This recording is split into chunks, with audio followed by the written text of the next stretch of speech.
বিশ্বের অন্যতম সামরিক শক্তি রাশিয়া। আমেরিকার পরের অবস্থানটা পুতিনের দেশকেই দেয়া হয়, কিন্তু ইউক্রেনের দাবি শুনলে আক্কেল গুরুম হতে পারে। অনেকেই ধারণা করেছিল রাশিয়া ইউক্রেনকে সহজেই হারিয়ে দেবে, তবে ইউক্রেন বছরের পর বছর লড়াই জারি রেখেছে।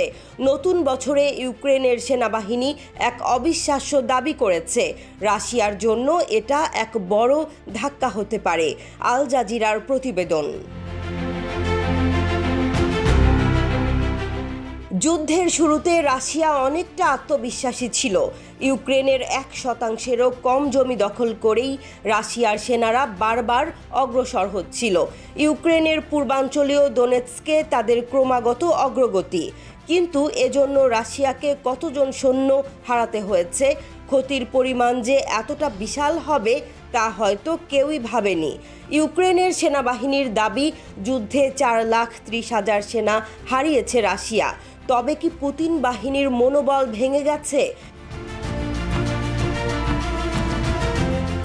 ইউক্রেনের সামরিক গোয়েন্দারা দাবি করেছে প্রতিদিন গড়ে 1,180 জন রুশ সেনা হতাহত হয়েছে। আবার 2024 সালের নভেম্বর ও ডিসেম্বর মাসে রাশিয়ার ক্ষয়ক্ষতি ছিল সবচেয়ে বেশি, যথাক্রমে 45,720 এবং 48,670 সৈন্য। কিন্তু এত বড় ক্ষতির পরও কেন রাশিয়া থামছে না? ইউক্রেনের commander in chief Alexander Syrskyi বলেছেন, রাশিয়ান বাহিনীর 2024 সালে আনুমানিক 4,27,000 সেনা হতাহত হয়েছে। আর ইউক্রেনের প্রতিরক্ষা মন্ত্রণালয়ের দাবি, গত বছর রাশিয়ার 4,30,790 সেনা নিহত হয়েছে, যা রাশিয়ার 36টি সেনা ডিভিশনের সমান। রাশিয়ার প্রেসিডেন্ট পুতিন কি শেষ পর্যন্ত এই ভয়াবহ ক্ষতির পরেও তাদের আগ্রাসন অব্যাহত রাখবেন? ইউক্রেনের দাবি, রাশিয়া শুধু সেনা নয়, হারিয়েছে হাজার হাজার ট্যাঙ্ক, সাঁজোয়া যান, আর্টিলারি, এমনকি 5টা যুদ্ধজাহাজও। রাশিয়ার যুদ্ধের যন্ত্রপাতিও একে একে ধ্বংস হয়ে যাচ্ছে। রাশিয়া বিভিন্ন উপায়ে সৈন্যের সংখ্যা বাড়ানোর চেষ্টা করছে। উত্তর কোরিয়া থেকে আরও সৈন্য নিয়োগ করার চেষ্টাও রয়েছে।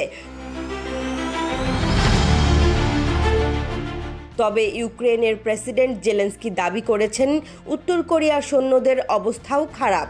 উত্তর কোরিয়ার 3,000 সৈন্য নিহত হয়েছে। ইউক্রেনের যুদ্ধশিল্পও এখন বেশ শক্তিশালী। তারা নিজেই তৈরি করছে ড্রোন, ক্ষেপণাস্ত্র এবং বিমান। 2024 সালে তারা উন্নত প্রযুক্তি ব্যবহার করে রাশিয়ার যুদ্ধাস্ত্র ধ্বংস করেছে। ইউক্রেনের নিজস্ব নির্মিত বিমান ও নৌ ড্রোন রাশিয়ার জন্য এক বড় ঝুঁকি হয়ে দাঁড়িয়েছে। কিন্তু রাশিয়া থেমে নেই। তাদের নিজেদের ড্রোন প্ল্যান্ট আলাবুগায় অনেক বেশি ড্রোন তৈরি করছে, যা যুদ্ধের ক্ষেত্রে তাদের বড় সহায়ক হতে পারে। পুতিন কি আবারও নতুন সৈন্য নিয়োগের জন্য অন্য কোনো পরিকল্পনা নেবেন? তবে ইউক্রেনের সৈন্যদের জন্য পরিস্থিতি এতটা সহজ নয়। তারা জানে তাদের এক অসম যুদ্ধে টিকে থাকতে হবে।